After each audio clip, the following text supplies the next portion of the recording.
Now, let me follow up by giving the floor to Mr. Nayib Bukele. Thank you very much. Thanks to the permanent representative for the United Nations in Sri Lanka for hosting this event, and the permanent mission in Kazakhstan too. Thanks to all. Today, I have been asked to speak about an experience in a small town in El Salvador that is rapidly becoming a city, and how this experience can contribute to the development of sustainable and humane cities around the world. But for me, this is not a personal story or the story of a local government, not even the story of a town formed by good and working people who changed poverty for growth and hope in only 2 years. For me, Nuevo Cuscatlán, which I guess few of you can pronounce, Nuevo Cuscatlán is the story of humanity and how we, as human beings, have the capacity to build rather than destroy, and how we can use our ability to build in changing the reality of human society. This concept should not only apply to a small town in El Salvador, it should apply to a big city. It should also apply to a country, to a continent, or even to the whole world. In many countries of our world, we see poverty, discrimination, violence, corruption, and in worst cases, famine, misery, and war. In my country, El Salvador, we see some of the above. But 2.5 years ago, in this small town that is rapidly becoming a city, we decided to see things differently. We decided to see poverty as an opportunity to grow. We decided to see a town that was almost unknown in our country as an opportunity to rebrand. We decided to seeing not having even basic infrastructure as an opportunity to build from scratch. So we decided to turn problems into opportunities, our enemies into brothers, and to use the energy wrongly spent in hatred, resentment, and violence into positive things, like empowering our communities and working and building together our city. But to do this, we should send those frivolous fights between politicians to the place they belong, the past.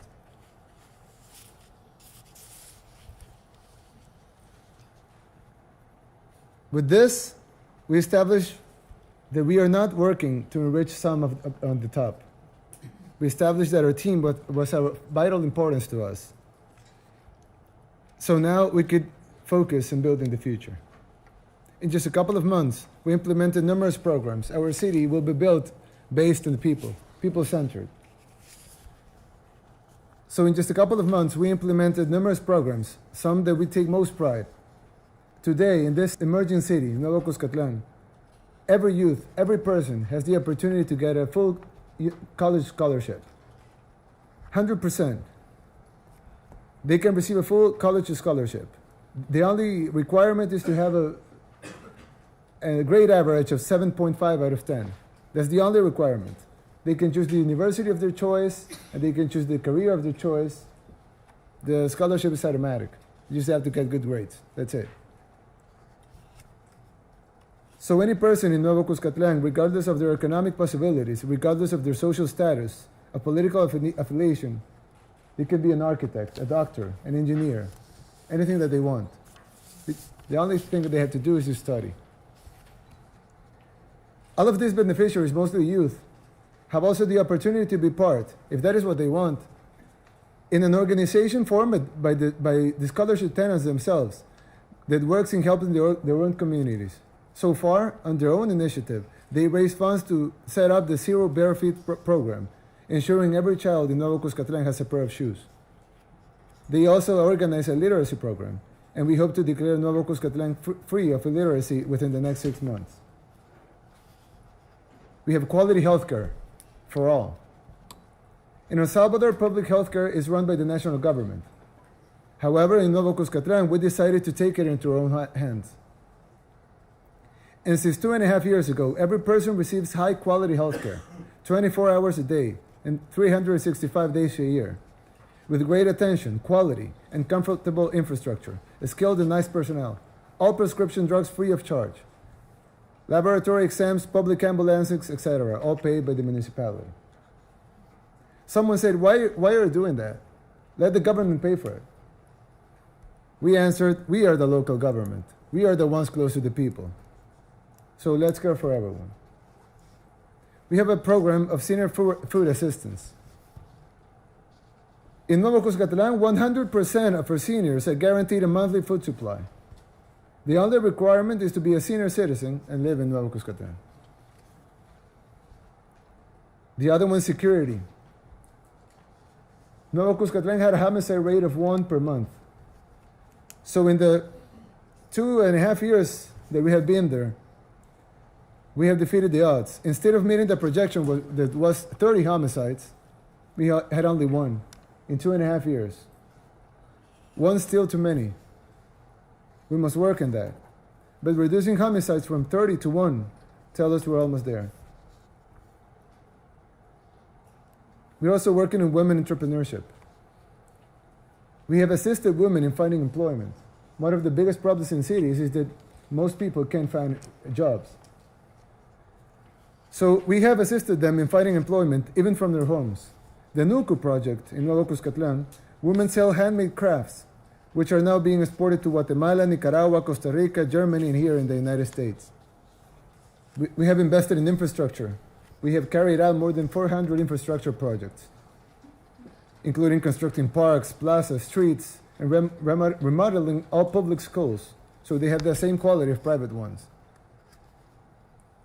There's a street here in the photo that road will connect Nuevo Cuscatlán to one of the most developed areas in the country. So the city will boom.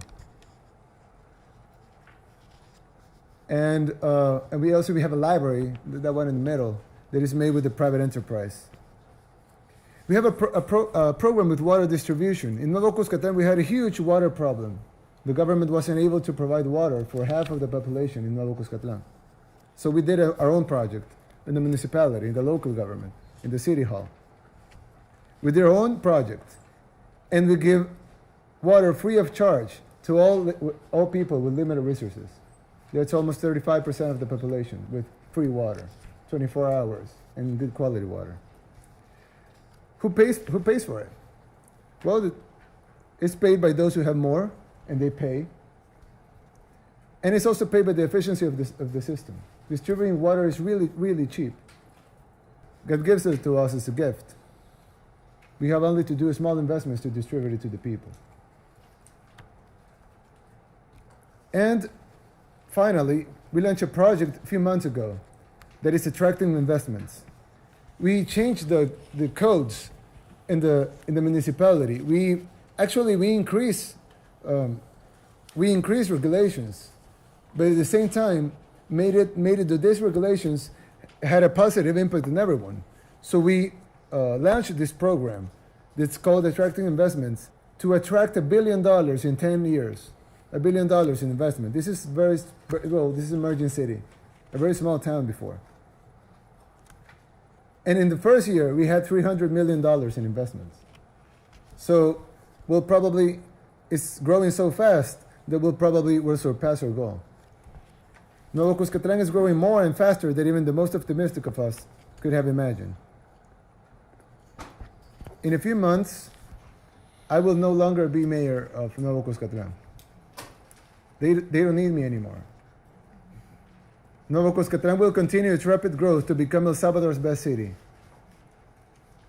And its people and my team know that they should go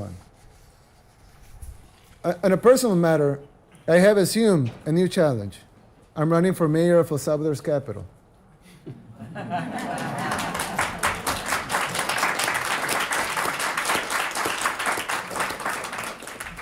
And making it an example. Making El Salvador's capital an example, like we did with Nuevo Cuscatlán, for me is the biggest challenge of my life. But that is not what's important. What's important is the challenge that we all have as human beings. The challenge of understanding that building a better society for us is all in our hands. It is we who decide what future we want to build for ourselves. We still live in a world where we throw more food away than the amount we need to end global hunger. But we also live in a world where people are willing to change, to make things better. And we can do it. We did it before. Didn't we conquer the air and the sea? Didn't we discover electricity and invented computers and the web? Sure, we have the power. The question is, do we have the will? Let's change things. Let's change the status quo. Let's break some paradigms. And let's rebuild the world. Sooner or later, our time will come. I only hope this time is coming soon. Thank you very much.